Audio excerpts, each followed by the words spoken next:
de sola, ¿eh? Vine bien. Bueno, nos está saludando Boris Suárez por el chat. Buenas tardes o buen día, según cada uno. ¿Y qué le iba a decir? ¿Tienen alguna pregunta, algún comentario que nos quieran realizar antes de arrancar con la cabalgata de conceptos que tenemos para hoy? Bueno, yo asumo el silencio, asumo como negativo. Es el significado del silencio en la clase. El miércoles no hay clase, ya lo comenté. Es feriado universitario. Esta semana tenemos 2 clases, el lunes y el viernes. El lunes y el viernes. Así que ahí estamos. Pero es un feriado universitario, pero feriado activo, porque hay que moverse, hay que hacer algo por la universidad. Y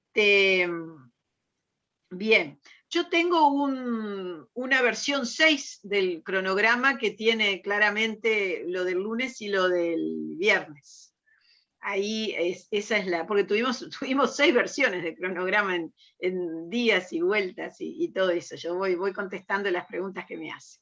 Bueno, en fin, vamos adelante ahora con el PPT que tratamos para amenizar un poco la parte conceptual, y ya tenemos los temas que corresponden a la clase de hoy. Ustedes recordarán que terminamos la parte general de sociedades comerciales de la ley, la terminamos, bueno, antes de estas 2 semanas de receso por exámenes. Y ahora, por lo tanto, vamos a ir analizando la organización legal del tipo social, de los tipos sociales previstos por nuestra ley. En realidad vamos a hablar muy rápido hoy de unos 4 tipos sociales, 3 de ellos que están prácticamente en desuso, que son las de sociedades personales, pero que nos importa para que ustedes vean el todo, ¿no?, de la normativa, y además porque es cierto, uno de estos 3 tipos sociales, la sociedad colectiva, tiene una normativa aplicable también a sociedades de responsabilidad limitada por remisión. Ahora vamos a ver qué quiere decir esto. Quiere decir que sin perjuicio de que prácticamente sea anecdótico encontrar hoy constituida o que se constituya en este año una sociedad colectiva, la remisión de aplicación de las normas de las sociedades colectivas a la sociedad de responsabilidad limitada, el otro tipo social que vamos a estudiar un poco más profundamente que estas 3 sociedades personales en la clase de hoy, como remite a ella, les decía, y se van a aplicar, bueno, deviene entonces, por lo tanto, importante, ¿no?, relevante al efecto. A pesar de que hay muchas sociedades de responsabilidad limitada, numerosas, constituidas, lo cierto es que desde que existe y se implementó la SAS, la sociedad por acciones simplificada, ha sido un boom la SAS, y lo que antes era un espacio de constitución de SRL para las MIPES, las pymes, pasó a estar ocupado por la SAS. Y la SAS tiene, además de sus normas propias, y como estudiaremos el elenco de aplicación normativo, tiene una remisión a las anónimas. Quiere decir que la sociedad anónima, además de tener mayor complejidad y por lo tanto merecer más análisis en clases, pasó a ser muy importante. En tanto, la SAS, que es la sociedad el tipo social que hoy más se constituye, se remite a ella.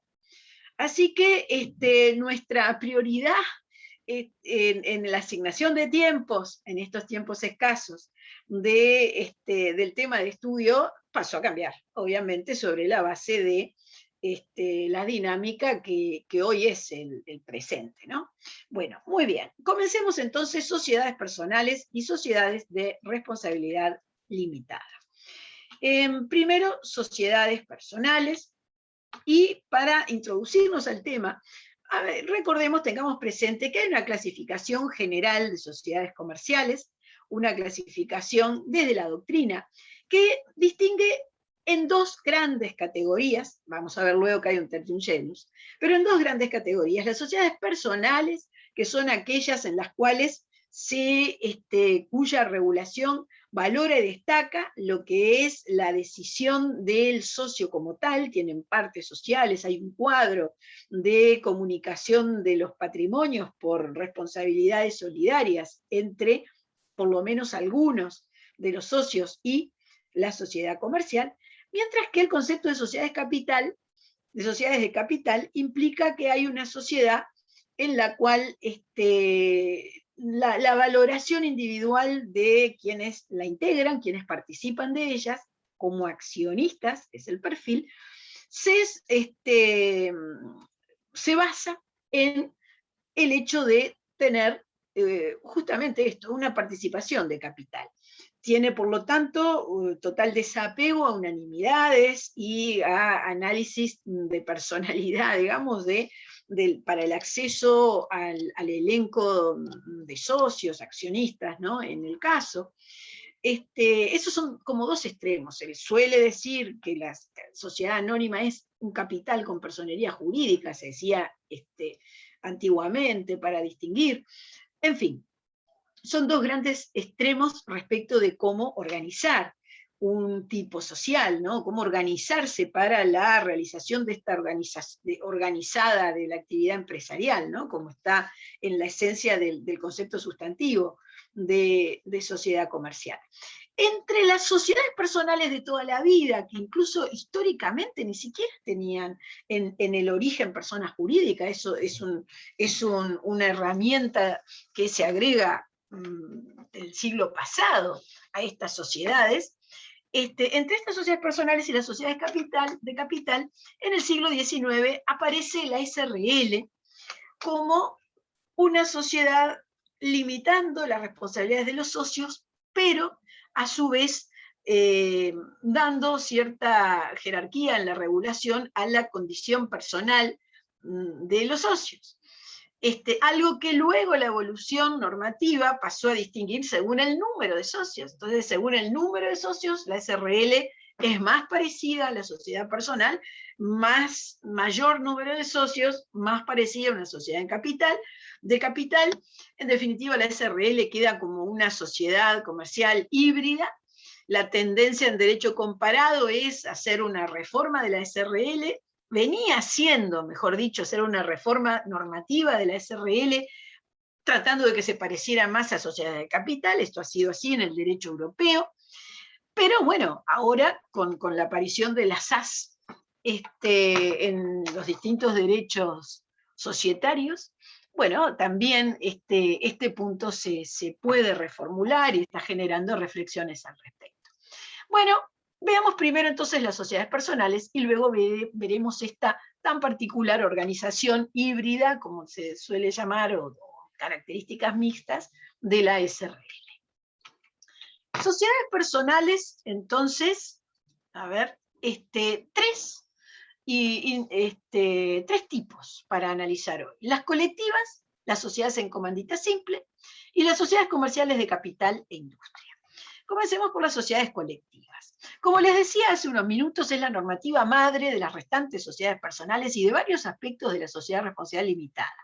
Y la caracterización de la sociedad colectiva, esperen que se fue, ahí va, porque quería correr una barra, que está regulada en los artículos 199 a 211, implica entender que los socios que la sociedad colectiva es aquella en la cual los socios responden subsidiaria, solidaria e ilimitadamente por las obligaciones sociales. La responsabilidad solidaria implica que por las responsabilidades sociales se puede reclamar a la sociedad y a los socios.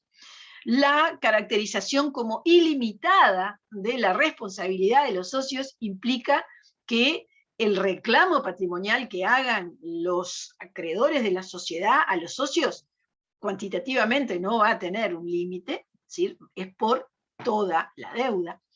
Y la tercera nota implica la posibilidad de oponer beneficio de exclusión. Nosotros ya estudiamos este año el tema de posibilidades de oponer beneficios de exclusión cuando estuvimos viendo la responsabilidad en materia de la sociedad de hecho, de la sociedad irregular, de la sociedad en formación, por cierto lapso, pero sobre todo lo vivimos en la dinámica de la sociedad irregular o de hecho. ¿Qué vimos en el caso de la sociedad irregular y de hecho? Que no podía oponer beneficio de exclusión. Y eso significaba que en una situación de una sociedad irregular, no importa si tenía o no tenía patrimonio de la sociedad, ese socio al que le reclamaban tenía que pagar. Acá es al revés. En la sociedad colectiva, en virtud de la adopción de un tipo social, porque hay una regularidad en la sociedad, porque se cumplió en tiempo, o por lo menos se cumplió con los pasos del íter constitutivo de la sociedad, los socios van a tener responsabilidad subsidiaria. Y subsidiaria significa que cuando llega el reclamo de ese acreedor social a un socio, el socio puede decir, primero cóbrele a la sociedad comercial, para el caso del patrimonio que tenga, y luego entonces sí voy a responder por lo que sea, ¿no? Sea por todo o por lo que pueda quedar como restante. Entonces, por eso se califica de subsidiaria. ¿Mm? Distinto, absolutamente en este punto, es distinto a la sociedad regular y de hecho. Sí, en ambos casos de sociedades, tanto en la irregular y de hecho como en la colectiva, que es un tipo social, la irregular y de hecho precisamente no es un tipo social, pero en ambos casos la responsabilidad es solidaria e ilimitada. Pero la diferencia está en que en este caso, en la sociedad colectiva, es subsidiaria, es decir, el socio puede oponer beneficio de exclusión. Bueno, sigamos. El artículo siguiente, al inicial, habla sobre la administración y representación. Y dice que, bueno, el principio es que está regulado por el contrato, ¿no? Es decir, la ley de sociedades comerciales, yo entiendo, con la mayoría de la doctrina, que en definitiva tiene amplios márgenes para la autonomía de la voluntad, no solo cuando la ley dice el regulado por el contrato, pero por supuesto vamos a ver muchas veces cuando se habla de según las partes, según lo que pacten las partes, salvo pacto en contrario, bueno, hay una cantidad de referencias. Y lo que nos consolida este artículo 200 es la idea de que el administrador no solo puede ser designado en el contrato, el administrador inicial ya queda designado en el contrato, sino que también por acto social posterior. Y es lógico, en la vida de la sociedad hay que cambiar al administrador porque renuncia, porque se va, por la razón que sea, ¿no? Porque lo remueven, quiero decir. Bien, entonces, administrador en el contrato o por acto social posterior. Por acto social posterior queda clarísimo que significa que no hay que modificar para nada el contrato, ¿no? Para designar un administrador, un representante.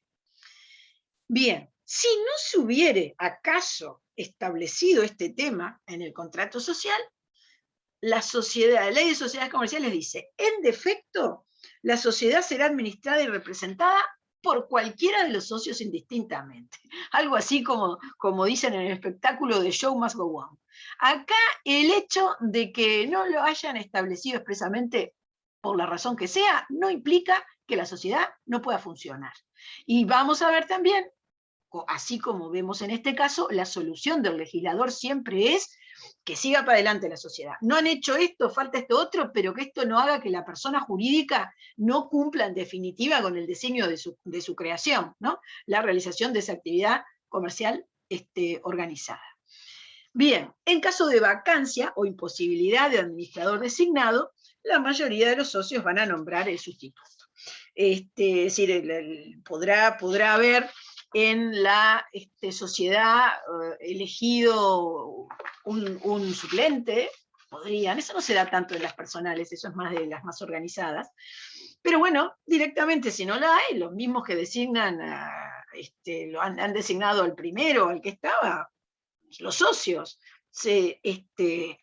se reúnen en una reunión de socios y deciden por mayoría. La decisión de nombramiento de administrador y representación que se toma en el órgano de gobierno, eso ya lo vimos, de la sociedad comercial, es por mayoría, salvo que haya una mayoría especial en el contrato propiamente, pero es por mayoría simple. ¿Qué sucede en el caso de administración plural? Primero que nada, ¿cuándo hay administración plural? Administración plural, como queda muy claro por la expresión, es cuando hay más de un administrador. Eso obviamente tiene que surgir del contrato. El principio no es la administración plural. El principio, como vimos, es actuación indistinta de un socio, si no se dice nada. Pero los socios pueden elegir distintos tipos de organización, está dentro de esa autonomía de la voluntad, y una de las posibilidades es que haya 2 o más administradores. Pero ¿cómo actúa cuando son 2 o más el órgano de administración y representación? Bueno, hay 2 posibilidades básicamente. Actúa conjuntamente o indistintamente. Actúa conjuntamente, es decir, si son 2 los administradores, siempre tienen que tomar la decisión juntos. Si es indistinto, bueno, cualquiera de ellos tiene las posibilidades plenas de gestionar la administración o representar a la sociedad. La ley, artículo 201, dice que si se consagra la administración plural y no se dice cómo va a funcionar, se entiende que será indistinta, ¿no? Que es la que le da más dinámica a la actividad de la sociedad. Y si establecieron en el contrato administración por 2 personas actuando conjuntamente y falta alguno porque no quisiera o no pudiera actuar, es decir, no es que falta porque no vino y no se sabe igual, bueno, según, ¿no? Según también hay que ver el tema de urgencias. Pero el punto cuando la ley dice qué sucede cuando falla, cuando se está generando este principio, es cuando no quiere o no puede actuar, él o los restantes podrán hacerlo, provisoriamente obviamente, hasta que reasuman sus funciones o se designen sustitutos. De nuevo, una situación formal no puede parar que la sociedad funcione, que la sociedad siga con su camino de tomar decisiones y gestionar. El 222 tiene algo muy interesante, un poco complejo, con algunos cabos sueltos, pero interesante en definitiva, que lo más interesante que tiene es que por esta remisión que hay de la SRL a las normas de las colectivas, esto se aplica a la SRL, ¿no? Porque si no sería anecdótico y complejo estudiarlo, pero viendo este tema piensen que se puede extender a las SRL, que son unos miles de sociedades que hay funcionando. ¿Y qué dice este artículo 202 sobre el derecho de veto? Derecho de veto de los administradores que hay en una hipótesis de administración plural. Bueno, el 202 dice que en una administración plural, cuando actúan indistintamente los administradores, obviamente puede pasar que uno no esté de acuerdo con lo del otro. Y uno puede no estar de acuerdo y ser algo más o menos abarcable o sencillo, pero puede haber temas en que uno de los administradores designados en esta organización plural no esté de acuerdo con la decisión que tomó el otro y que pueda estar poniendo en riesgo la sociedad y eventualmente la propia responsabilidad de ese administrador si no hace algo cuando se entera de lo que puede suceder. Entonces acá le da una herramienta contundente, y compleja, que es la siguiente. Dice, se puede, cualquiera de ellos puede oponerse a los actos administrativos de los otros. Si son actos de gestión, no es un acto en el que fue a representar al externo de la sociedad, es un acto de gestión, una decisión de gestión. Oponerse entonces le da facultad a cualquier administrador a oponerse a los actos administrativos de los otros, pero obviamente en las hipótesis en las cuales no perjudique o perjudique lo menos posible a terceros. Entonces aclara el artículo mientras esté pendiente su ejecución o no haya producido efectos jurídicos. Es decir, en el debate interno de la sociedad, uno de los administradores de la administración plural se entera de una decisión que no está de acuerdo o que él entiende que es un riesgo, todavía no se ejecutó, no produjo efectos jurídicos, es decir, no se fue al exterior o no se concretó el interior y no involucró a terceros, Bueno, entonces ahí funciona este derecho de veto. Y luego que veta, es decir, que comunica no, ¿qué sucede? ¿No? Porque, ¿cómo sigue el tema? Que acá viene cómo destrabar este punto.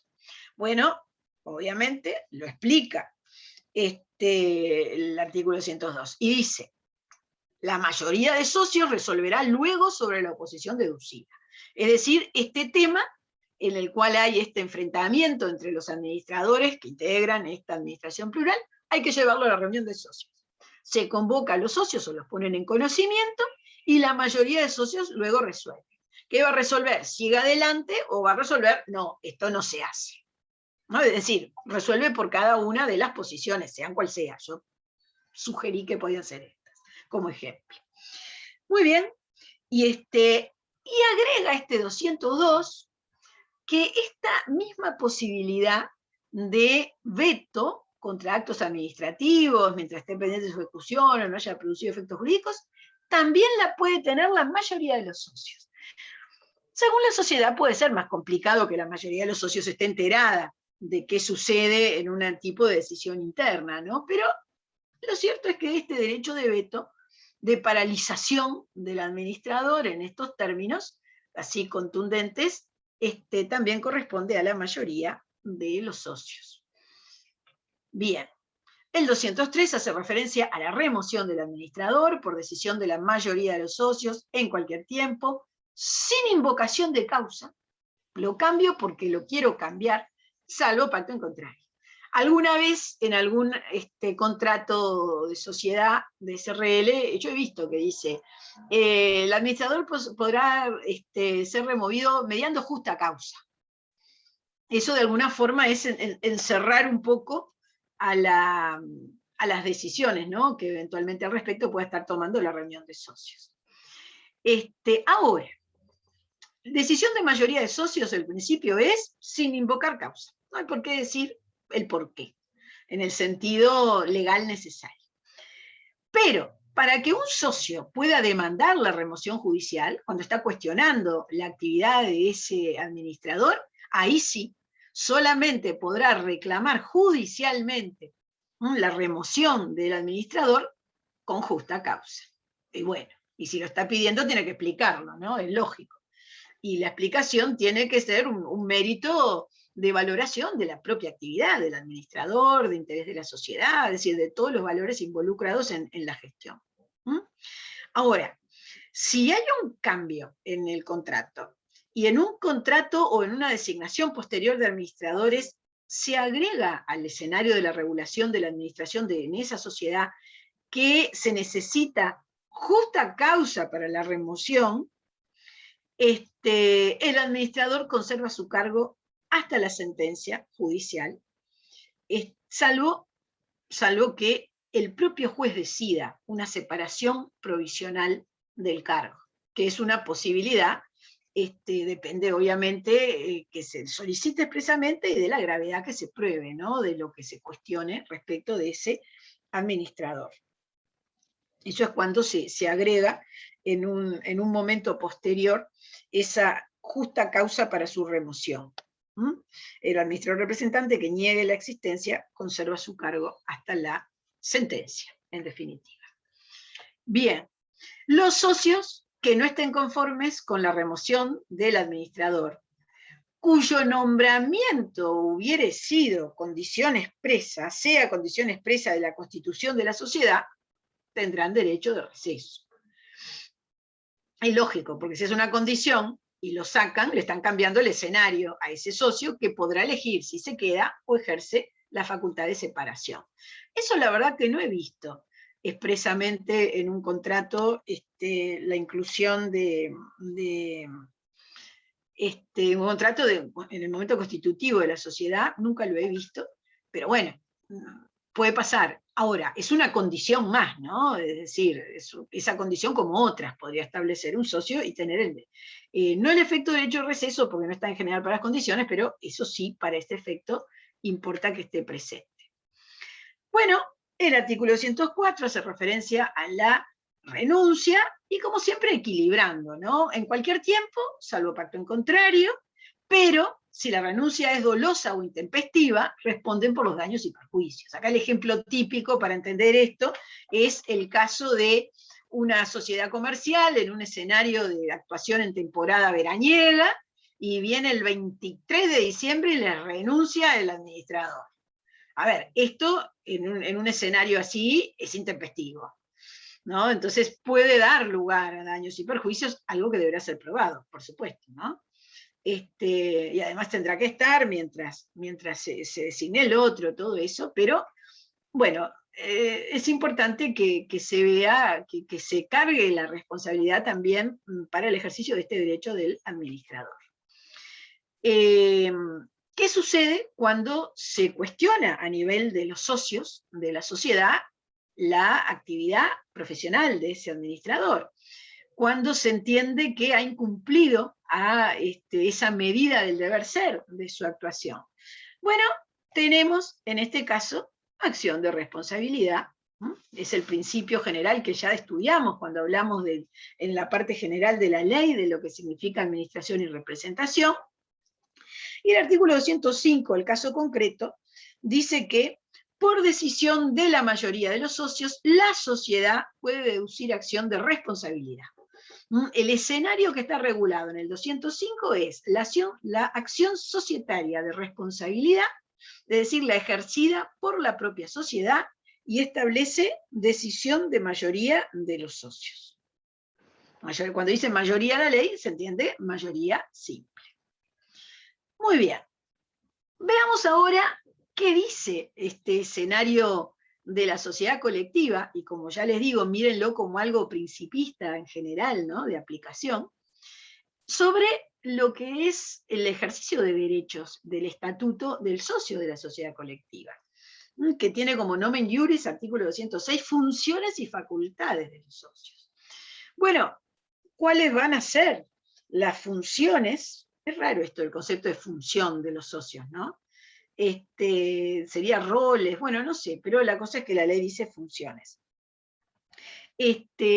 Facultades, sí, obviamente la facultad está relacionada con derechos subjetivos, eso se entiende perfectamente. De todas maneras, las facultades de los socios y lo que pueden ser funciones, conferidas por la ley o el contrato. Perfecto. Eso acá nos agrega la fortaleza del contrato, pero son principios generales. Pero además de todas estas, dice, el principio es que los socios van a tener competencia para resolver aquellos asuntos que excedan las facultades atribuidas a los administradores. Quiere decir que todo aquello que no corresponde al órgano de administración y representación es de los socios. Este es un principio. Es un principio que es particularmente relevante cuando en el contrato de la sociedad se limita al administrador. Porque recordemos de cuando hablamos en la parte general, el administrador y el representante tienen una gran amplitud para el ejercicio de la gestión interna o la representación. Incluso se acuerdan que hasta como gestión interna se incluyen actos dispositivos en la parte de administración, quiere decir que es el todo relacionado con el objeto lo que puede hacer. Si hubiere algo que se entendiere que no corresponde a administradores en la parte de gestión interna y representación, ya sea que haya limitaciones en el contrato, y eso sería un caso diverso, o no, el principio es que eso siempre lo destraba, siempre lo decide el órgano de gobierno, es decir, los socios. Pero no son los socios individualmente, estamos hablando de los socios individualmente no deciden.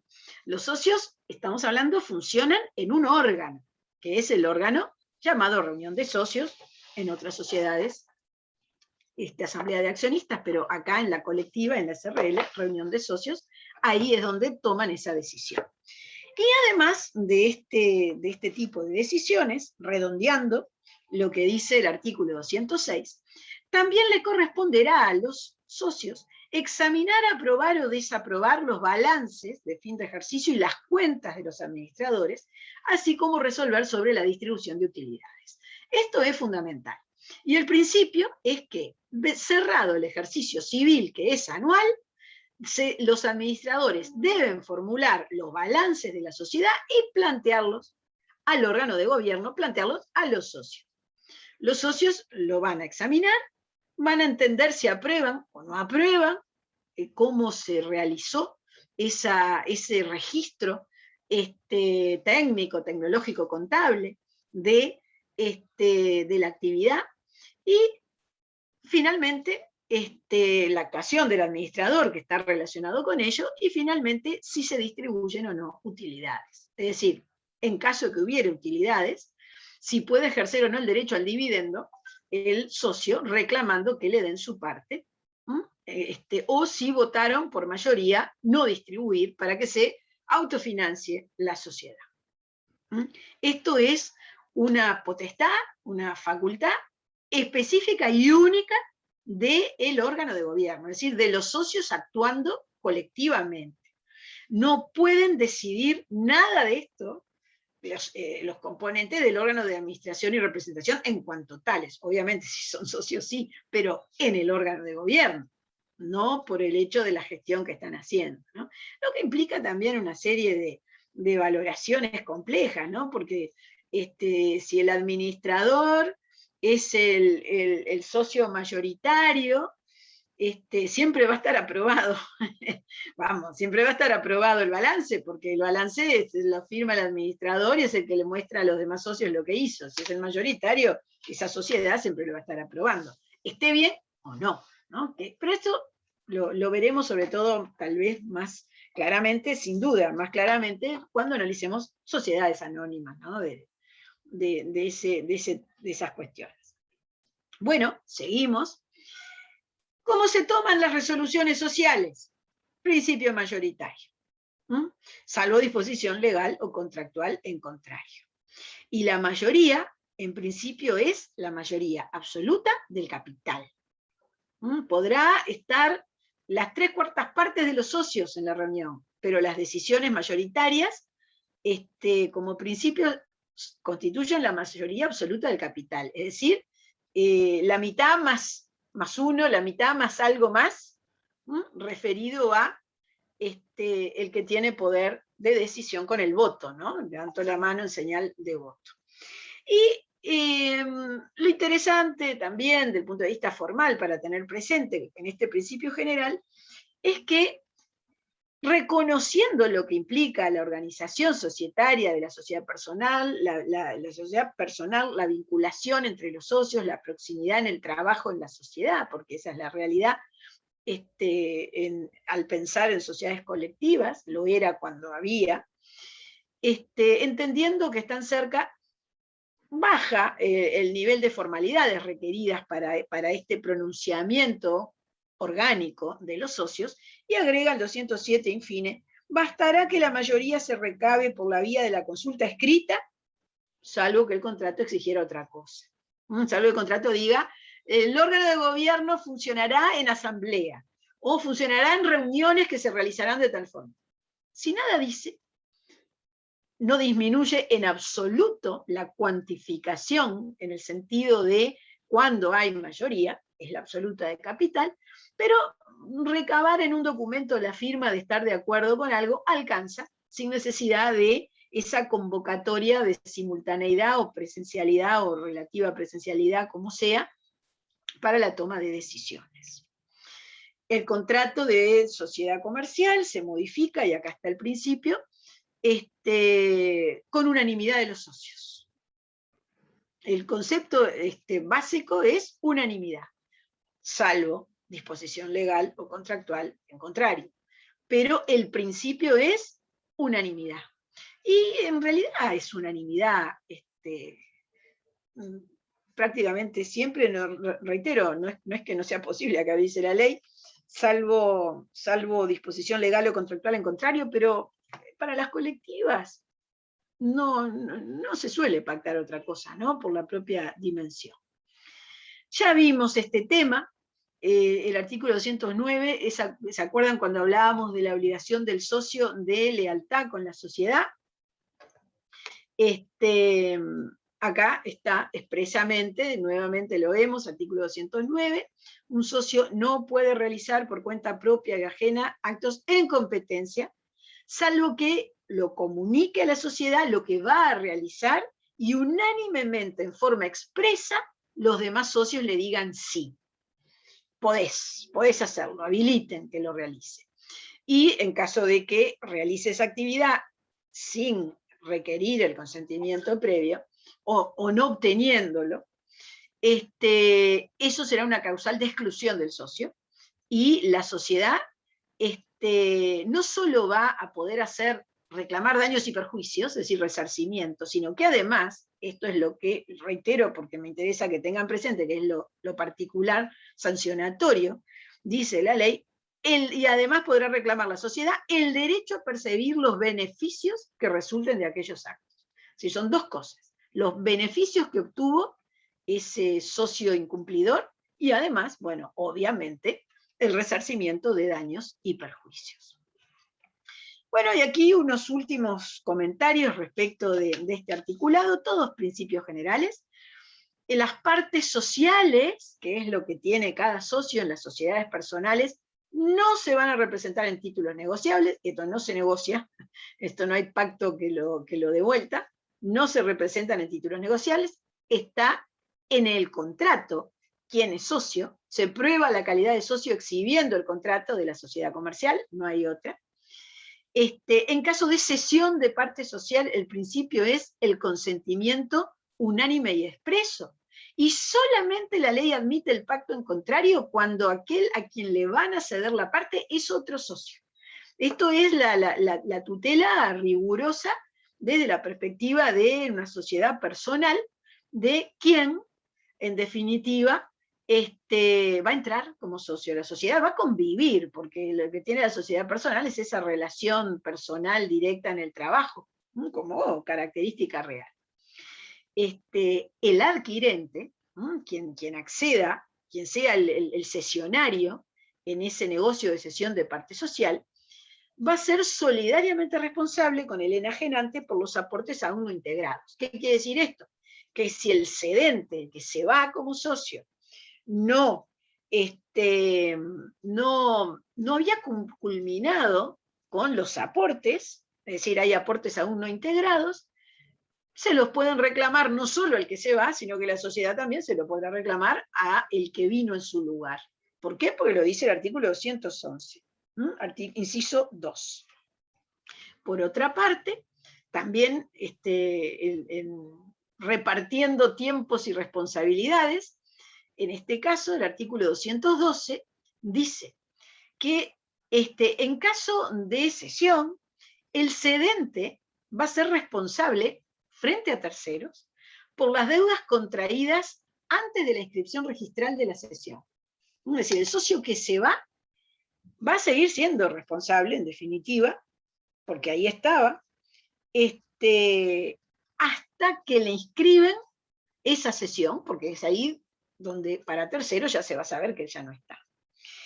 El cesionario que ingresa a la sociedad será responsable por las deudas anteriores y posteriores. Es decir, el que se incorpora en un estatus de socio va a ser como los demás socios, responsable de lo que tenga que ser responsable la sociedad y obviamente del futuro, de lo que ya el cedente no va a ser responsable.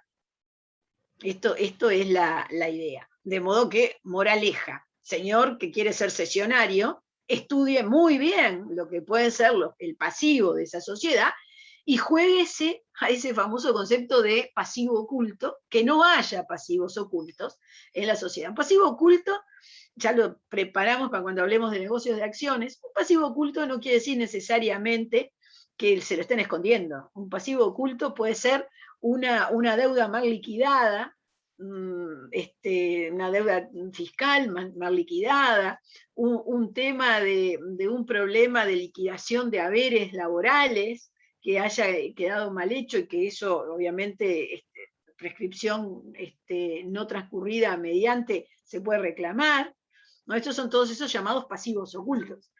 Entonces, para lo cual obviamente se hacen informes, análisis. Esto, reitero, como hay pocas sociedades colectivas y son muy chicos, no va a pasar tanto en este caso seguramente.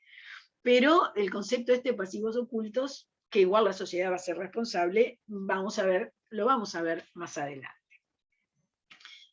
Bueno, esto eran las sociedades colectivas. Todo esto que dijimos se aplica a las sociedades en comandita simple, salvo dos o tres, mejor dicho, tres o cuatro conceptos especiales que voy a explicar. La sociedad en comandita simple se encuentra prevista en el artículo 212 a 217. Responde a la vieja comenda, una forma de organización a riesgo diverso de los distintos tipos de socios en una sociedad comercial. Estoy hablando escenario comercio mar Mediterráneo, siglo XII, XIV, ¿no? En la sociedad comandita simple, respondiendo a esta organización lógica histórica de negocios, hay dos categorías de socios. El socio comanditado, que es el responsable como socio de la sociedad colectiva, es decir, ilimitado en la responsabilidad, comanditado, ilimitado en la responsabilidad, y el comanditario, que le alcanza la relación patrimonial con la sociedad con cumplir con la integración de su aporte. Es responsable solo cumpliendo por la integración de su aporte. Una vez que puso lo que le tocaba en la negociación, aportar, integrar, ya no le pueden reclamar más nada, nadie. Los socios, ni la sociedad, ni los acreedores de la sociedad.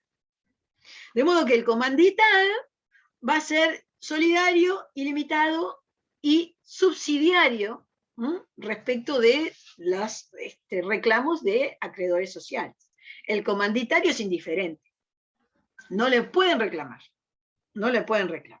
Así que este es un primer concepto para tener en cuenta, la caracterización. Hay dos cosas más para recordar en la sociedad en comandita.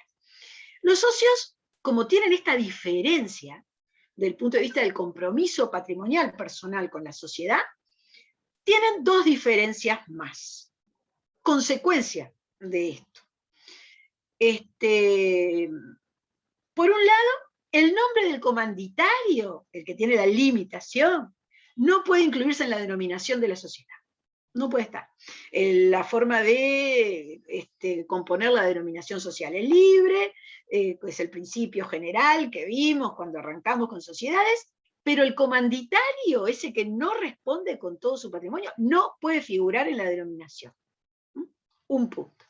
Segundo punto, la administración y representación será ejercida por socios comanditados, por terceros, prohibidos los comanditarios administrando, apoderados, en ningún tipo de gestión. Claro, ahí la lógica dice, no se la juega toda en la administración, va a tener o podrá tener un cierto grado de temeridad y que va a comprometer mucho al que se la juega así porque es ilimitadamente responsable. Conclusión, la ley lo prohíbe. Esas son las dos diferencias particulares que derivan en definitiva de esta distinta naturaleza, y estos son los tres puntos que quería mencionar. Hay una sanción para el caso de que el comanditado esté en el nombre o que el comanditado comanditario, el comanditario esté en el nombre o el comanditario realice algún tipo de gestión o administración, y es que en ese caso, ahí va a tener la misma responsabilidad solidaria, ilimitada, subsidiaria, pero solidaria e ilimitada, como la tiene el otro, el que tiene todo el compromiso patrimonial, que es el comanditado. No quiere decir que el comanditario no puede hacer nada, va a hacer todo lo demás, porque solamente le prohíben dos cosas, va a ejercer el control de la sociedad como cualquier socio, va a votar los balances, los estados contables, todo lo va a hacer. Pero son esas dos prohibiciones las que no va a tener. Y el último de estos tipos personales nos habla también de dos categorías de socios, pero la caracterización de la categoría de estos socios es distinta a la de la comandita simple. Acá las dos categorías de socios responden a características de socio capitalista o el socio industrial. Les diré más, la gran particularidad es la del socio industrial, porque el socio capitalista, en definitiva, es cualquier socio, aporte lo que sea que aporte, no importa qué aporte, pero el hecho de ser socio capitalista implica que su responsabilidad, su cuadro de responsabilidad va a ser igual al de la sociedad colectiva, es decir, solidario, ilimitada y subsidiariamente responsable. El industrial, no. ¿Qué quiere decir socio industrial? Es un socio que aporta trabajo, aporte exclusivamente industrial, y responde hasta la concurrencia de las ganancias no percibidas. ¿Qué quiere decir hasta la concurrencia de las ganancias no percibidas? A ver, un socio que aporta trabajo va retirando, si es anticipadamente o al final del periodo, lo que le corresponda de utilidades. Si no fueron todavía repartidas las utilidades que hubiere, y ese socio industrial no las reclamó, obviamente, no las pudo haber recibido, y en eso hay un problema en la sociedad, y caen los reclamos de los acreedores sociales, y hay que pagarles, y se gasta también lo que podía ser el acceso a esa utilidad por trabajo, no la puede reclamar después. No la puede reclamar si años después le va bien a la sociedad porque no lo cobró en ese momento. No, esa lo pierde. Bueno, lo va a perder también el capitalista, obviamente, ¿no? Pero en particular, el socio industrial no puede reclamar nada. Es decir, esa idea de que se trabaja y se cobra, cuando es un socio industrial y le va mal a la sociedad, trabajo, pero no cobro. Y bueno, es lógico, es socio. Es socio. Es muy compleja la sociedad de capital para definir el aporte, porque hay que calcular cuánto vale la hora de trabajo según el plazo de la sociedad. Entonces, si un socio industrial va a ser de la mitad de la sociedad, es porque el capital va a ser equivalente a hora de trabajo por día, por mes, por plazo, hasta llegar al plazo de la sociedad, y el mismo valor va a tener que poner el capitalista. Entonces, esto hace años que no se hace. Hace mucho tiempo que no hay sociedades de capital e industria, y si hubiera, reitero, podría ser la anécdota de una o dos, que es nada, ¿no? En el contexto de los miles de sociedades que se constituyen. Y rápidamente diré que, además de la caracterización, las mismas dos prohibiciones que tiene el socio comanditario en la sociedad de comandita simple, las tiene el socio industrial. No puede figurar el industrial en la denominación, si incumple tendrá responsabilidad solidaria, y la administración y representación solamente podrá ser por cualquiera de los socios capitalistas y terceros, es decir, no podrá ser del socio industrial. Eso es igual, la idea es igual, el fundamento es igual. El socio industrial va a votar según el monto del aporte, que es cómo se establece con este cálculo, que siempre demostró gran complejidad. Muy bien. Esperen que un minuto voy a salir del share. Quiero ver cómo está la cosa. ¿Hay alguna pregunta de lo que vi hasta ahora? Porque miren que ahora de nuevo abro el SRL porque tengo que ir así. Si no, no llegamos. No hay preguntas, ¿verdad, doctora? Nada, Beatriz, nada. Está bien. Va quedando clarísimo. Yo estoy segura que estudiaron y por eso no hacen preguntas, porque deben saber mucho de esto. Yo vine un poco inocente, me parece, del receso, pero no importa, yo me quedo con esa idea. Bueno, igual es bastante claro esta parte, ¿no? No es complicada. Y vamos a la SRL, que queremos también redondearla, porque el viernes arrancamos Anónima. El viernes en Anónima vamos a ver concepto, constitución y capital. Eso es lo que tenemos en el cronograma. Capital, los temas concretos, ¿no? Hoy cuando hablamos no me acordaba, es la versión 6 Sí. yo la mandé. Bueno, bien. Bueno, vuelvo a desconectarme. Igual, estuvimos un poco hablando cuando vimos cómo se constituía el contrato de sociedad, estuvimos hablando de todas estas características. Sí. Va a ser muy... Ahora era muy específico lo que está hablando la profesora, pero tenía que ver con A esto. ver, en la parte general los grandes temas están, y uno explica los temas de la parte general con estos ejemplos, ¿no? Aquí lo que estamos viendo es la caída a tierra, ¿no? Es el pied à terre, como dicen los franceses, de la parte de los conceptos generales. Bueno, bien, volvemos entonces al PPT y vamos a ver ahora, seguir ahora el tema de la SRL. La SRL, cómo se define, los temas de la organización. La sociedad de responsabilidad limitada se caracteriza sobre la base de un capital que se divide en cuotas iguales, cuotas alícuotas, que son cuotas iguales, acumulables, indivisibles, y que no pueden representarse en títulos negociables. ¿Qué quiere decir esto? Que si un capital está dividido en 100 cuotas, y el capital es de 100, todas las cuotas van a ser iguales, de 1. Y puede haber un socio que tenga 40 cuotas, y va a tener 40 votos, es decir, porque el voto va a ser por cuota. Pero no puede haber cuotas de 0,5, porque si la cuota es 1, si hay 2 personas que comparten por partes iguales la titularidad de este bien, ya sea por sucesión o por contrato, es decir, condominio, van a tener que, lo que decía la parte general que vimos, nombrar un representante ante la sociedad, y ese representante dirá qué es lo que por esas cuotas se define una decisión o lo que sea. Pero las cuotas son iguales, alícuotas, acumulables, indivisibles.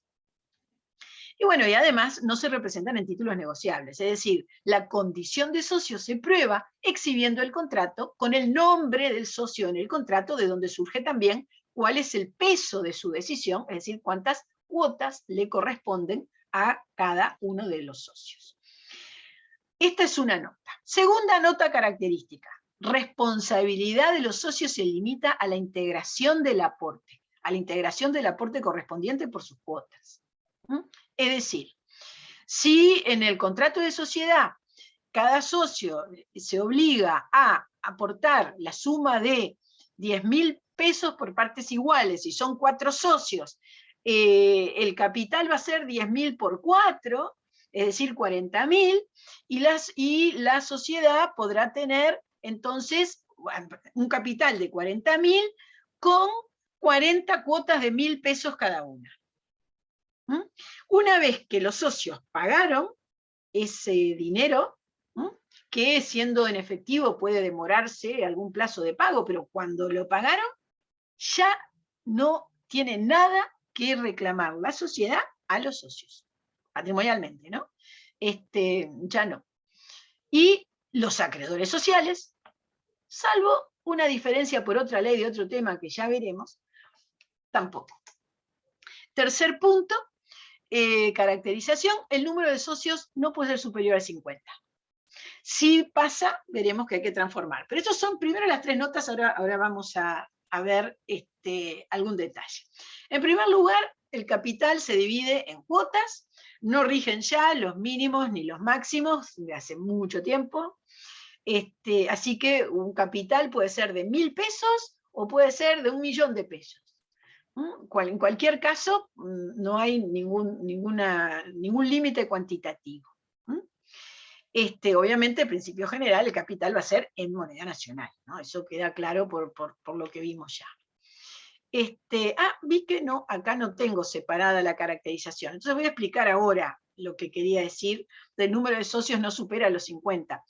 La ley dice que si por razones de fallecimiento de algún socio y sucesión, termina habiendo 3 nuevos, ¿no? Porque se divide, porque hay 4 herederos, entonces hay 1 más 3, hay que transformar. Hay que transformar en qué? Bueno, en una anónima, hay que transformar la SRL si hay más de 50. Obligación de transformación en este caso. Y respecto de la responsabilidad, lo que quiero decir es que hay 2 circunstancias que por leyes especiales, es decir, de otra materia, se impone a los socios responsabilidad solidaria. Una de ellas tiene que ver con la tributación a la renta.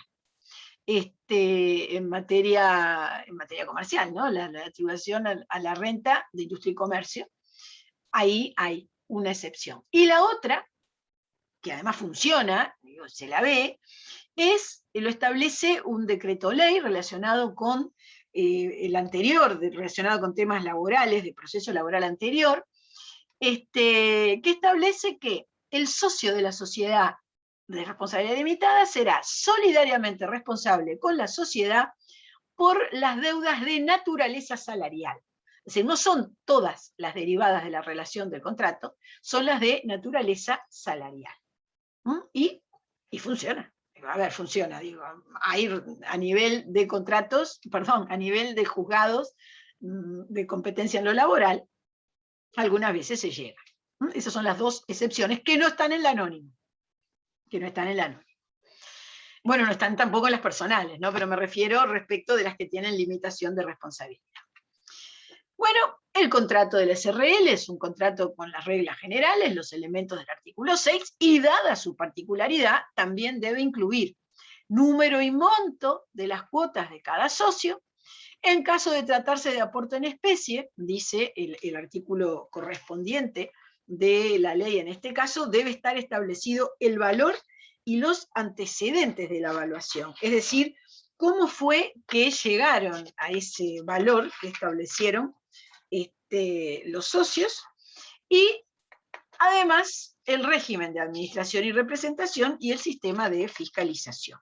Es decir, administración, representación y fiscalización, bueno, es como que es de uso, ¿no? Que se establezca en el contrato, pero en definitiva son los elementos a controlar que deben estar presentes, artículo 226, en el contrato de la SRL. Bien, ¿cómo se constituye la SRL? ¿Cuál es el íter constitutivo? Contrato escrito, inscripción registral y publicación del extracto. Ya vimos también, cuando hablamos de este tema inicialmente, contrato escrito, 30 días para la inscripción registral, 60 días para la publicación del extracto, que será realizado en 2 diarios. Esto lo establece el artículo 227.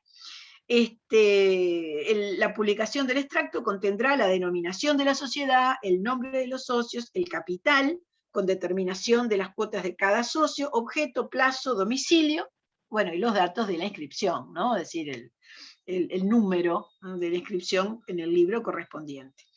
Y un ejemplar de cada una de estas 2 publicaciones, que se debe hacer por principio general, se va a agregar al legajo de la sociedad. Es decir, hay que llevarlo al registro. Es lo que establece, como decía, el artículo 227. Bueno, ¿qué dice la ley que acota, ¿no? Y sobre el régimen de aportes en materia de la SRL? Por supuesto, todo lo que vimos en materia de aportes en la parte general es aplicable al caso de la SRL. Pero hay cierta particularidad, tratándose de una sociedad en la cual el socio no responde con su patrimonio, ¿no? Que ya vimos que en la propia parte general al respecto no se aplicaban todos o algunos de los preceptos al caso de sociedades en las cuales fueran por acciones o la SRL. Bueno, la ley establece que en principio, tratándose de aporte en dinero, el 50% tiene que ser entregado a la sociedad en el momento de la constitución. Y el saldo, para que el socio integre el resto, el saldo, la ley le concede un plazo máximo de 2 años.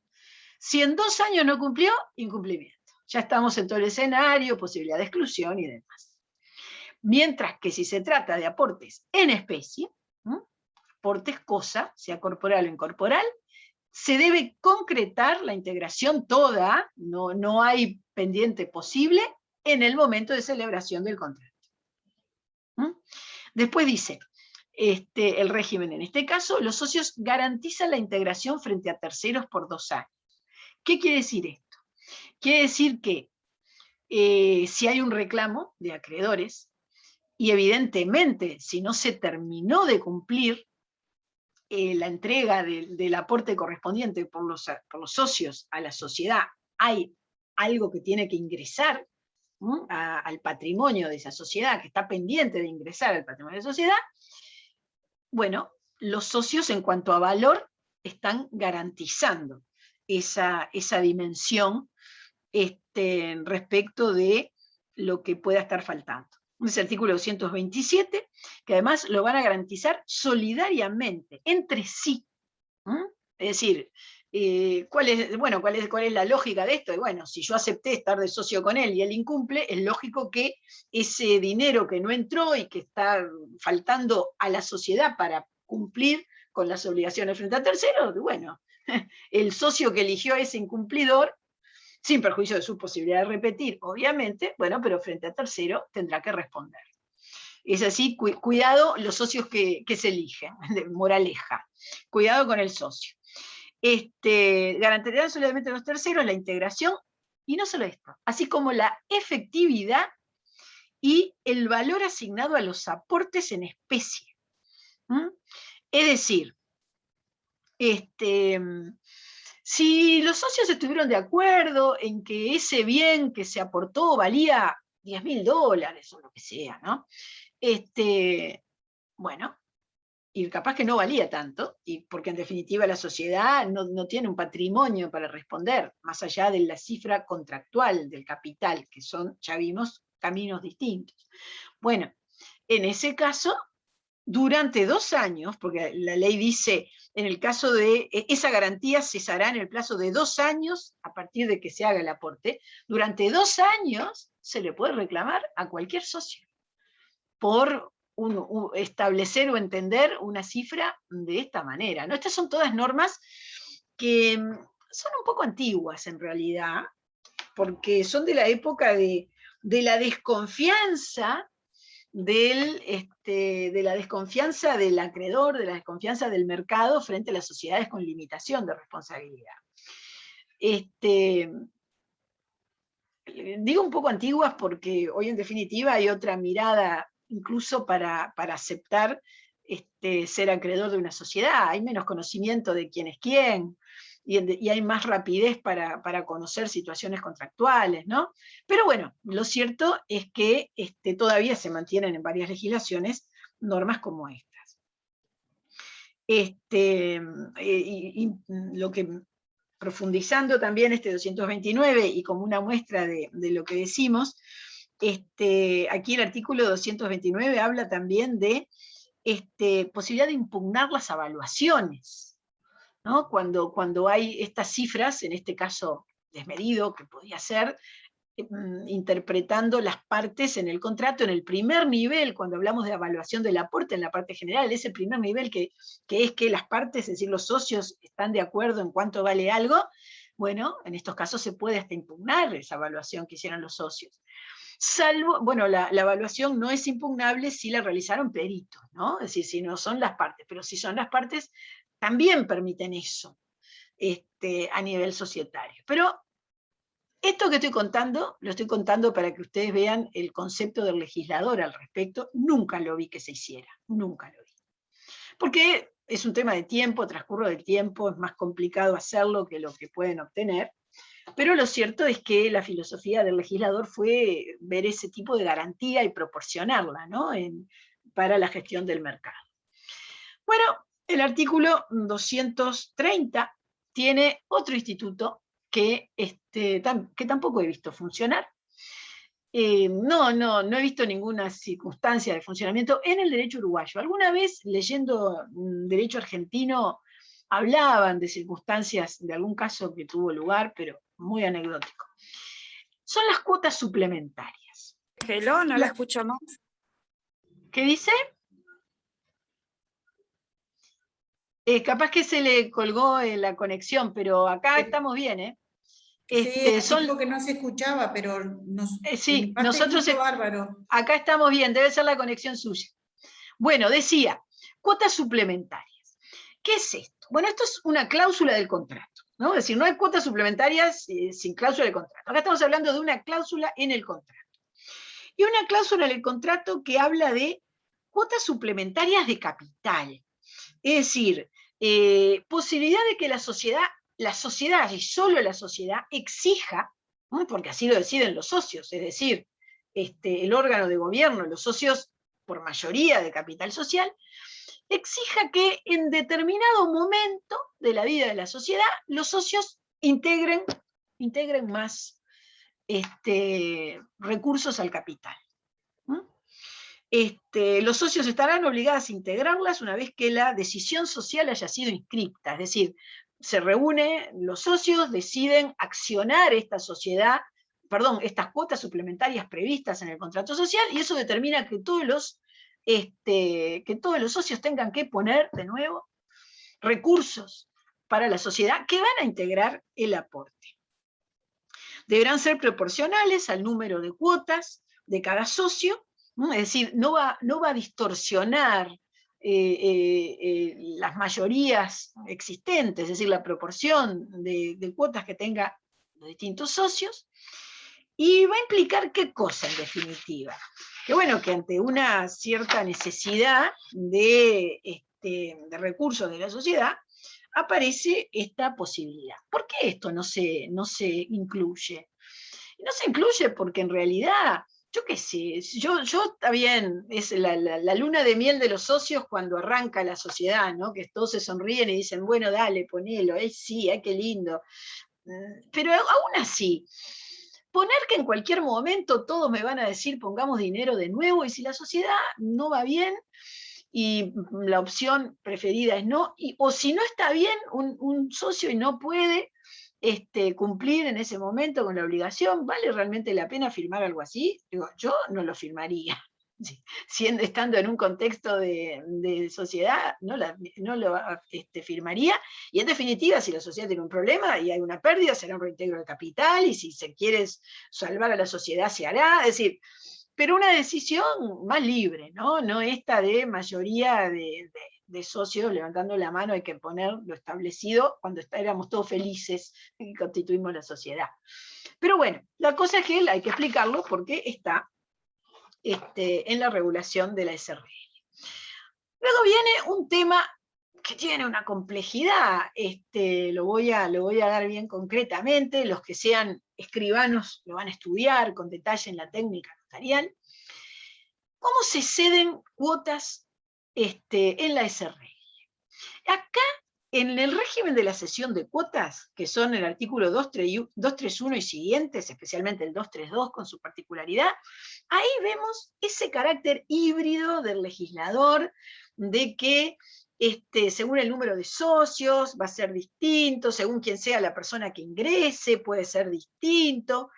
Termina siendo un régimen bastante complejo, pero bueno, es lo que impide que se rematen prácticamente las cuotas por la complejidad de lo que es la cesión.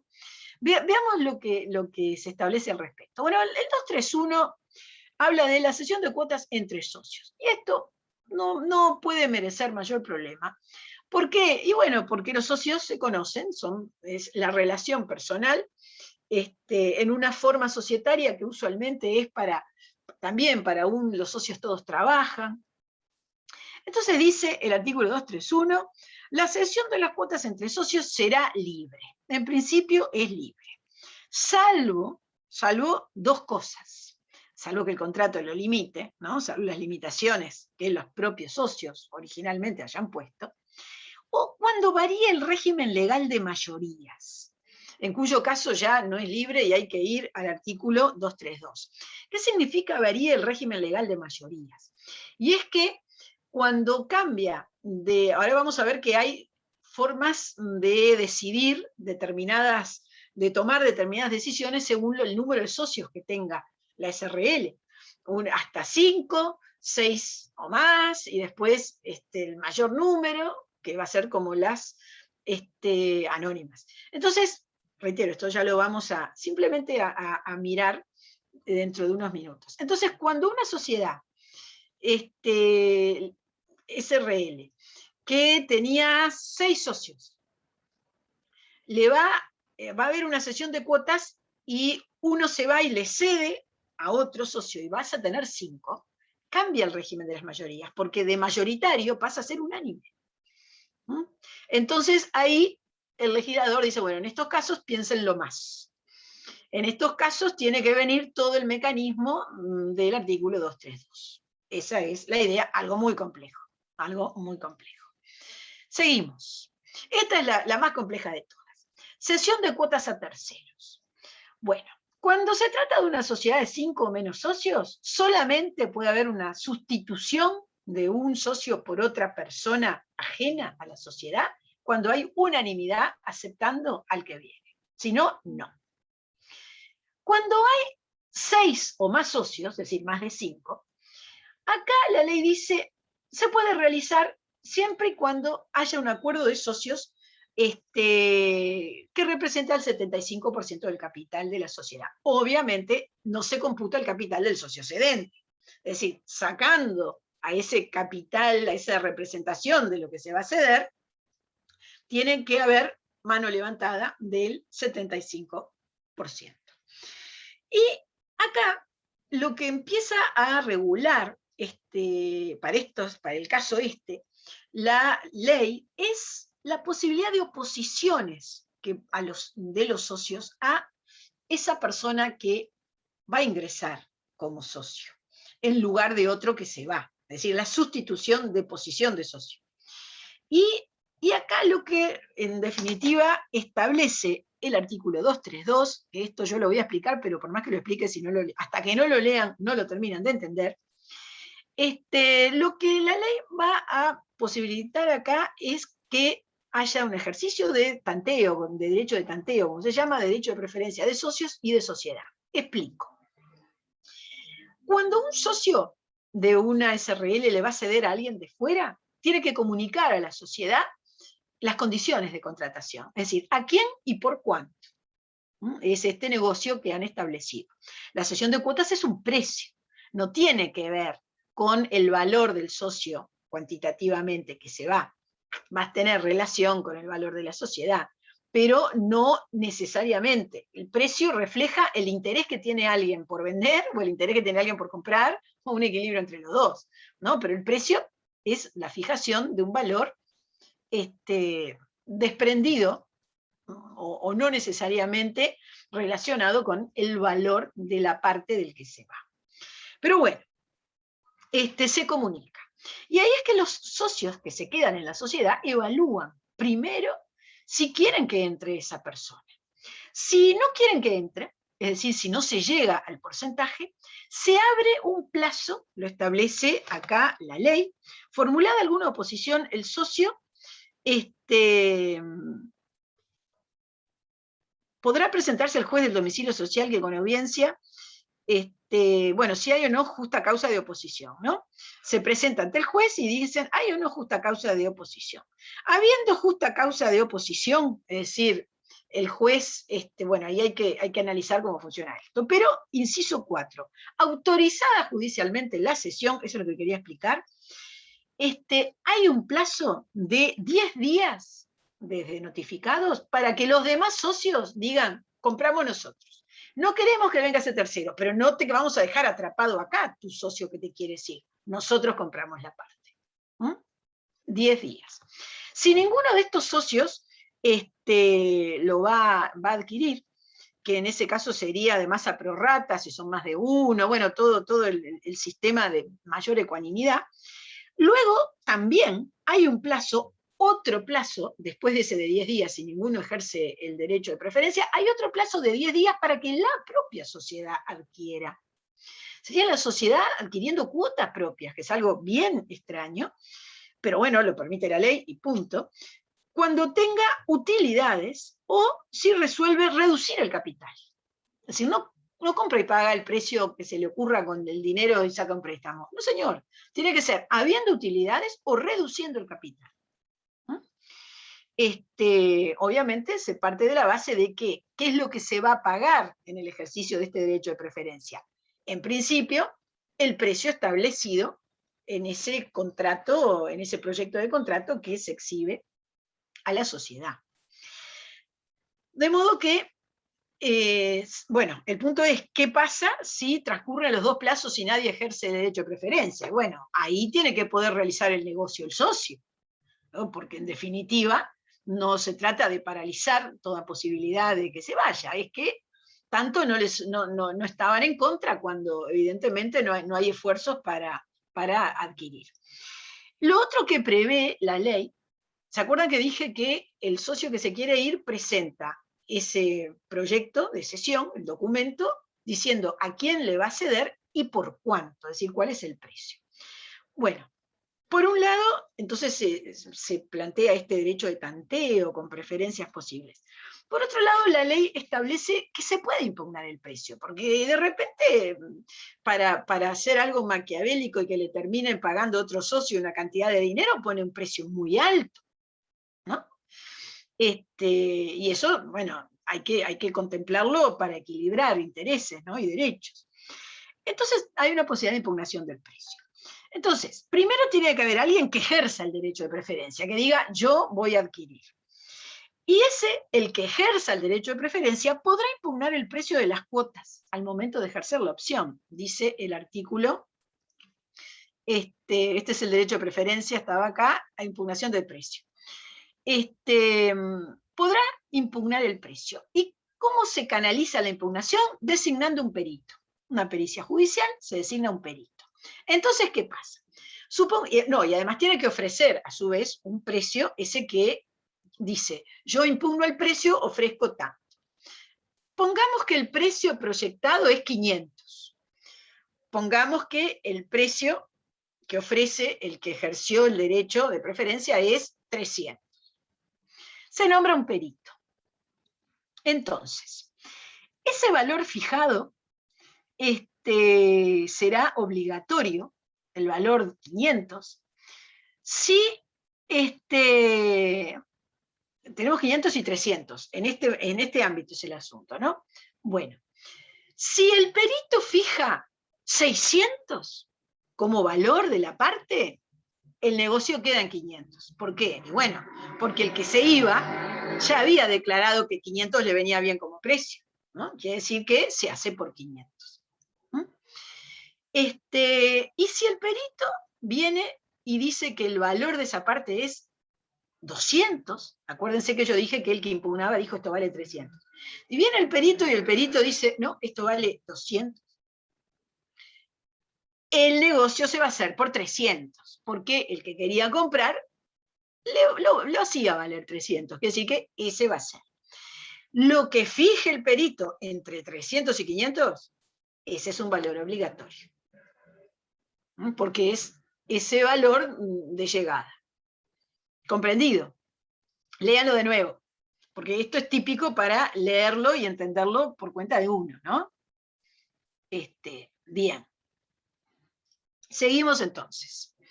Se puede poner normas para evaluación de cuotas, para asegurar un precio justo, algún tipo de restricción para la cesión, pero nunca se va a poder prohibir la transmisión. El principio es que no hay prohibición válida como norma, como pacto social alguno.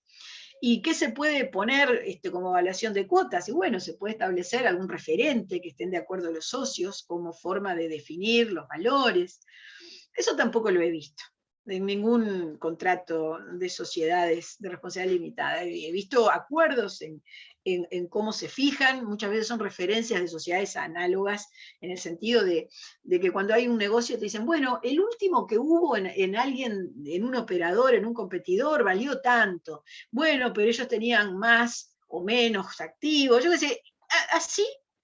A partir de este tipo de información también es como actúan los peritos, o bueno, si no hay ningún referente, hay que analizar otro tipo de criterios, que generalmente es el flujo de ingresos con relación al activo. Pero bueno, es complicado lo de fijar normas de evaluación, la verdad, porque el mercado cambia mucho y las propias normas cambian también. Los propios criterios pueden estar cambiando también. Bueno, bien. Terminamos entonces esta parte de la cesión de cuotas con la complejidad de que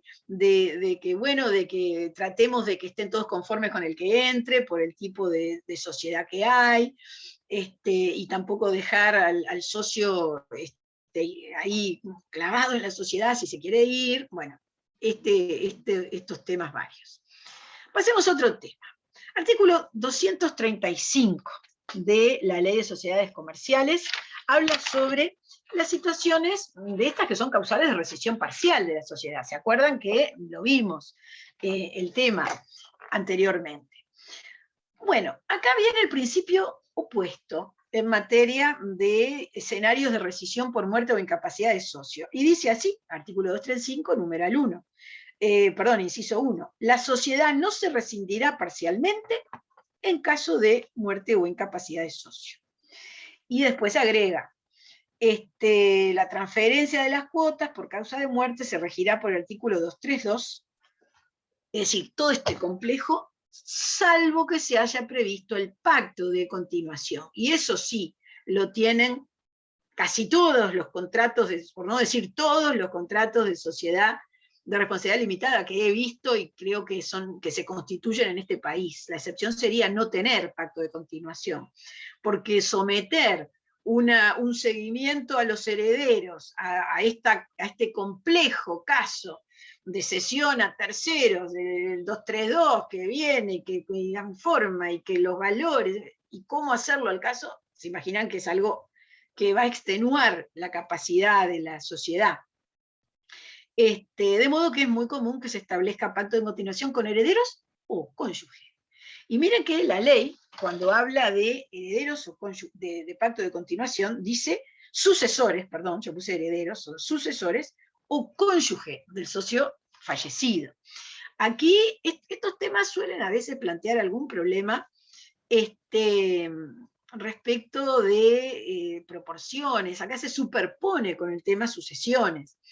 Imagínense, obviamente, si hay un señor que tiene hijos y dice, continuación será con cónyuge superstite. Y el cónyuge superstite no es el mismo que tenía cuando firmó el contrato social, ¿no? Se casó después con otra persona. Entonces ahí ya hay temas interesantes, ¿no?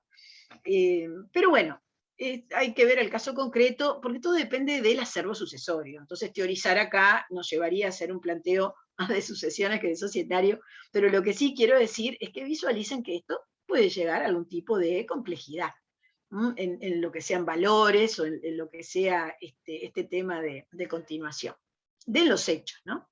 Y según cada situación. Bueno, muerte o incapacidad de socio, pacto de continuación, y para no entrar en estos temas complejos de la aplicación del 232, es usual establecerlo. Administración de la sociedad, ¿qué es lo que dice la ley al respecto? Y bueno, principios generales de la ley. Y acá viene ese reparto, ¿no? Que yo decía que para algunas cosas uno, en caso de administración unipersonal, se regirá por las normas de las sociedades colectivas. En caso de administración colegiada, es decir, que haya un directorio, se aplicarán al respecto en la SRL las normas de la sociedad anónima. Según la organización entonces de este órgano, se remite a unas o a otras. Y lo que establece además, como otra norma en este artículo 237, acordándose acá entonces el legislador del tema parte personal de esta sociedad de naturaleza híbrida como es la SRL, dice: no se podrá limitar la revocabilidad del administrador o de los miembros o los soportes del órgano de administración o representación, salvo que la designación sea condición expresa para la constitución de la SRL, y en este caso, derecho de receso. Es decir, esto lo deja para todos los casos, ¿no? No solo, porque nosotros lo vimos cuando hablaba de la colectiva, pero acá es para todos los casos. Luego hay una referencia al órgano de fiscalización, que hay un tema importante acá. Se podrá establecer un órgano de fiscalización, se regirá por las normas de la sociedad anónima, porque vamos a ver en materia de anónimas que hay específicamente disposiciones que regulan al síndico, que es como se llama a quien fiscaliza, o a la comisión fiscal, que es el órgano colegiado de fiscalización. Pero acá dice que En una sociedad de 20 o más socios, va a ser obligatorio el órgano de fiscalización, el órgano de control, va a ser obligatorio, ya sea sindicatura, es decir, uno solo, o dos personalmente, o ya sea un órgano integrado, o comisión fiscal, no importa la forma que elija, va a ser obligatorio. A ver, ¿qué es lo que hace un órgano de fiscalización? Ustedes me dirán, bueno, controla, claro, controla. Pero en definitiva, lo que hace es mirar la gestión del órgano de administración y reportar a los socios. Es decir, tiene una especie de función puente el órgano de fiscalización. Lo nombra el órgano de gobierno, controla directamente la parte documental, básicamente, y de regularidad en la gestión. No analiza las tomas de decisiones, porque no es un control en lo comercial, sin perjuicio de que informe lo que sea que le pregunte. Mirando al órgano de administración y representación, se debe a informar al órgano de gobierno. Entonces, cuando en una sociedad hay muchos socios, evidentemente se necesita un órgano así. A ver, cuando una sociedad no tiene muchos socios, ¿cómo controlan los socios? Directamente con el órgano de administración. Y el órgano de administración y representación, sus soportes, tienen tiempo, tienen posibilidad, si no es tan complejo el asunto, para contestar debidamente el ejercicio del control. Ahora, el legislador dice, bueno, si va a haber tantos socios, que los socios estén controlando al órgano de administración, le va a complicar la vida al de administración, y si la sociedad es tan complicada, también va a ser más difícil para los socios controlar. Por lo tanto, debe haber ahí un órgano de control interno, un órgano de fiscalización interna. Esa es la idea, y por eso está el artículo 238. No es para nada frecuente que la SRL tenga 20 socios. No es para nada frecuente que tenga 15 socios. He visto alguna con muchos socios. Generalmente, esas circunstancias de trabajadores que toman el control de algunas sociedades o algo así, terminan siendo una SRL. Esas son las que he visto yo, incluso de 40 socios y 50 y algo, 2. Porque la regla es que como mucho haya 9, 10, como mucho, y poco frecuente haya 9, pero haya 9, 10 socios en la SRL. Lo normal es que haya 5, 6, 8 como mucho, 2 o 3. Son las que se constituían más 2 o 3. Pero bueno, órgano de fiscalización responde a esta realidad. Y ahora hay una serie de artículos que quiero comentar, que no los voy a ver con detalle, porque en realidad son porcentajes que tienen una lógica que ustedes con leerlo lo van a ver, y además obviamente nadie puede memorizar esto, pero sí la idea de esta, ¿no? ¿Cómo funcionan los órganos de la sociedad? ¿Cómo se toman las decisiones en una SRL? Según el número de socios. ¿Qué normas se aplican relativas a determinados aspectos según el número de socios? Entonces, por ejemplo, artículo 239, reunión de socios. ¿Qué norma se aplica para la reunión del órgano de gobierno, que se llama reunión de socios en la SRL? Bueno, si son menos de 20 socios, la norma de la sociedad colectiva, a menos que haya una disposición contractual expresa en contrario. Si son 20 o más socios, las normas de la sociedad anónima, salvo que se reemplaza la parte formal de la convocatoria por algo más sencillo, que es una citación fehaciente al último domicilio del socio, salvo pacto en contrario. Es decir, muchos socios, sociedad anónima, menos sociedad colectiva. Igual 19, 18, 15, 2, son muchos también. Hay sociedades anónimas que no tienen tanto accionista tampoco, pero de todas maneras, la regla del legislador es esta. 20 en adelante anónimas, menos de 20 colectivas. ¿Cómo se toman las decisiones en este órgano de control? Bueno, vamos a ver 3 niveles distintos según los temas que se traten. En las cuestiones más graves, más relevantes para la vida de la sociedad, artículo 240, inciso 1. Cambio de objeto, prórroga, transferencia de domicilio al extranjero, transformación, fusión, escisión, disolución anticipada y toda modificación que imponga mayores obligaciones a las responsabilidades de los socios, es decir, cosas graves, estructurales, que en muchos casos incluso dan lugar a derecho de receso. Menos de 20 socios, unanimidad. 20 o más socios, régimen de la sociedad anónima, derecho de receso, consecuentemente, siempre. En este caso, siempre. Segundo nivel de decisiones, según los temas, ¿no? Otras modificaciones del contrato que no sean las mencionadas, es decir, importante, pero no a ese nivel, pero importante igual. 5 socios para abajo, unanimidad. 5 a 19, mayoría de capital. 20 en adelante, anónimas. Acá le introduce ese tertium genus, ¿no? Que como diciendo, de 6 a 19 son bastantes como para que sea unánime, y no son tantos como la regla que fijé para que sea la anónima. Entonces dicen mayoría de capital. Mayoría de capital es mitad más uno, ¿no? Es decir, la mayoría del capital integrado. Bueno, este es el segundo nivel. Otras modificaciones que no sean las tan relevantes. Y las demás resoluciones, que incluye designación de administrador, representante, liquidador, es el inciso 3 del artículo 240, mayoría de capital hasta 19 socios, 20 en adelante, régimen de la anónima, se admite pacto en contrario en todas las estipulaciones legales sobre las mayorías requeridas. En este caso, del inciso 3. Como ven, un punto muy importante, que es la designación de administrador, representante, liquidador, además de ser flexible, también es flexible al principio, mayoría de capital, acá no se pide unanimidad. Y claro, ¿por qué? Y bueno, primero porque la sociedad tiene que funcionar y no se puede paralizar con unos requisitos tan relevantes o tan rígidos como es la unanimidad. Pero además, el que sea administrador, representante, va a tener que hacerlo bien, porque si lo hace mal, tiene su responsabilidad involucrada. Y va a tener ese que de repente no firmó, pero no pudo impedir, no firmó, no votó, pero no puede impedir la designación, lo va a tener controlando.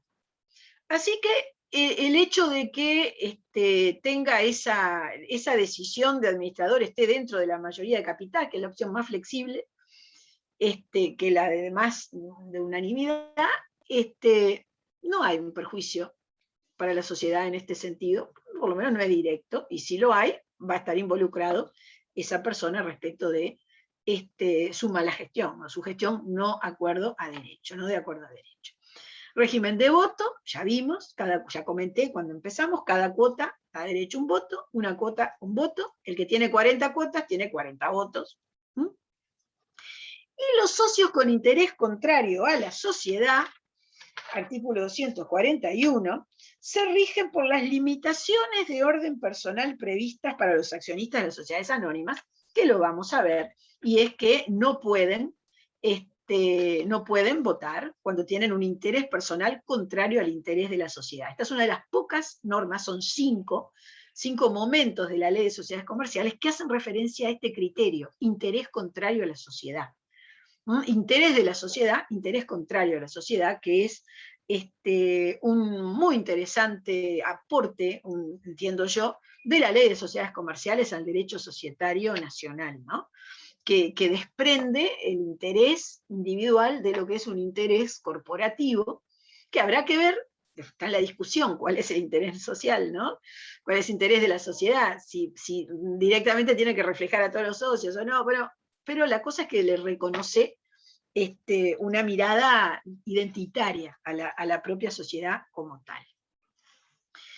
La ley prevé también para la SRL un régimen especial de reducción de capital, más rápido que el de las sociedades anónimas y con controles distintos a otras sociedades, para el caso en que no sea una operación acordeón, es decir, que no haya pérdidas y que se pretenda, bueno, también hacer un reintegro, se decide la reducción y se publica 10 días en 2 diarios, se pueden oponer acreedores durante 30 días desde la primera publicación, y una vez desinteresados los acreedores, es decir, resueltos si hubo oposición, o en caso que no la haya habido, se va a estar devolviendo a prorrata de las cuotas, salvo que se haya previsto por todos, por unanimidad, otro sistema para este reembolso o reintegro, en definitiva, de montos, según cómo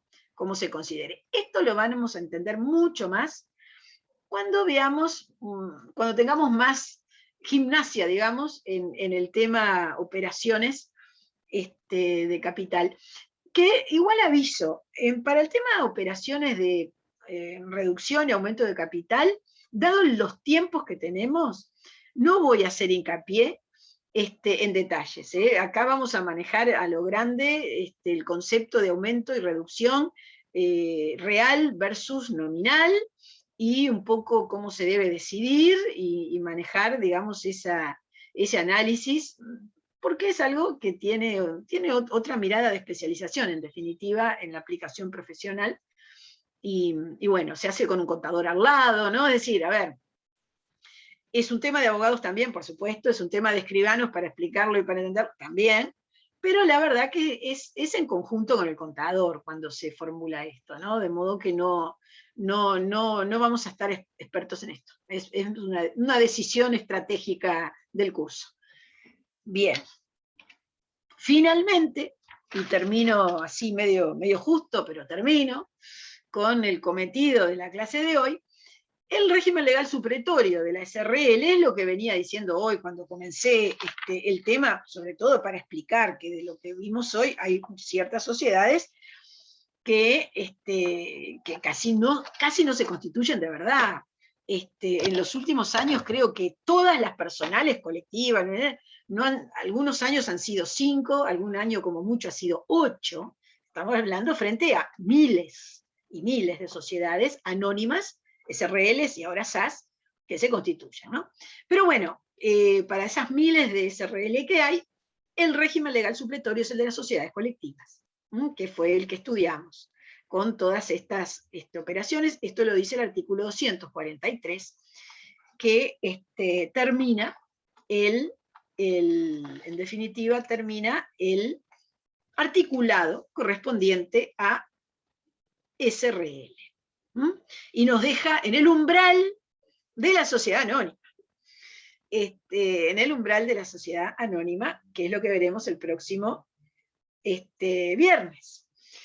Bueno, a ver, veo que han estado respondiendo temas de lo que comenté, de la sucesión. Sí. Cómo se resuelve en estos casos lo que sucede. Hay que ver, es muy circunstancial el tema, ¿no? Lo que sí es claro es que no se puede contradecir algunos principios sucesorios que tienen que ver con la legítima, ¿no? Y con ese tipo de normas básicas, pero bueno, hay una voluntad también establecida en el tema de continuación. Nunca vi un debate a nivel de derecho de familia del artículo 235, no lo he visto.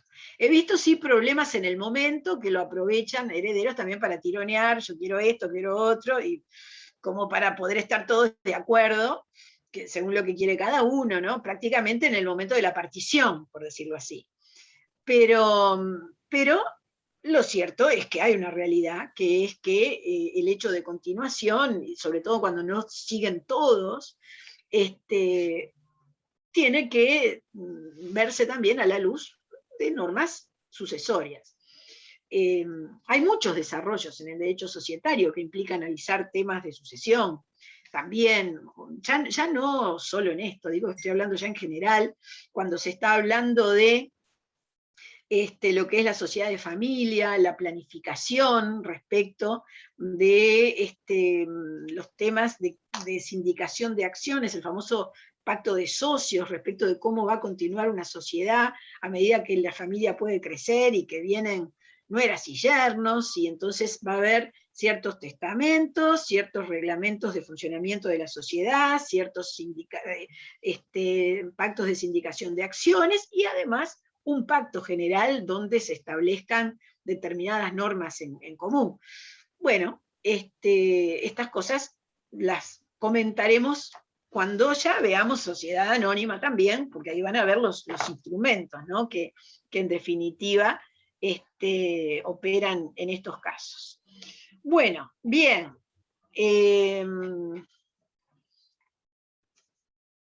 ¿Algún comentario, alguna pregunta? Tenemos 3 minutos hasta menos cuarto, y bueno, si es necesario hablamos un poquito más, pero digo para respetar el compromiso que dijimos, ¿no? No recreo, terminamos menos cuarto.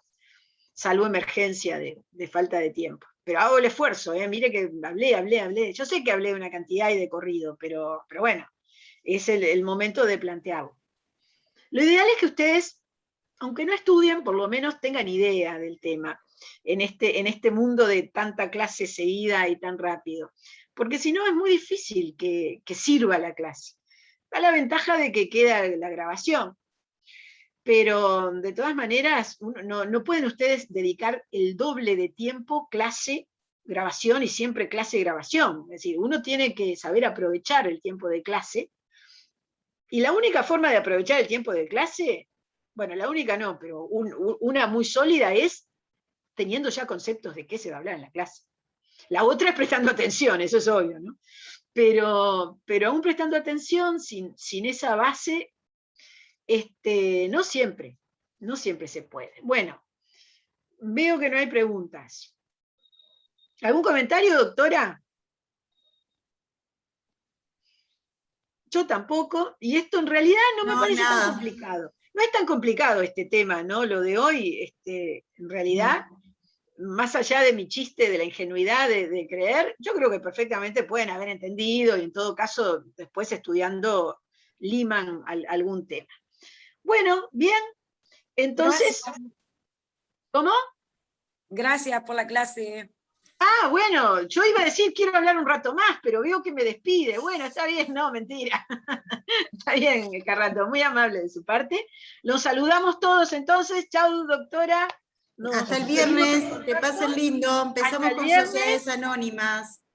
Arranquen y lean Sociedades Anónimas. Adelante con algo de eso. Bueno, ¿ningún otro me saluda? ¿Nadie más saluda? ¿No hay un micrófono abierto? Nada, bueno, Nancy nomás. Nada. En fin. En Meeting for All. Que pasen bien.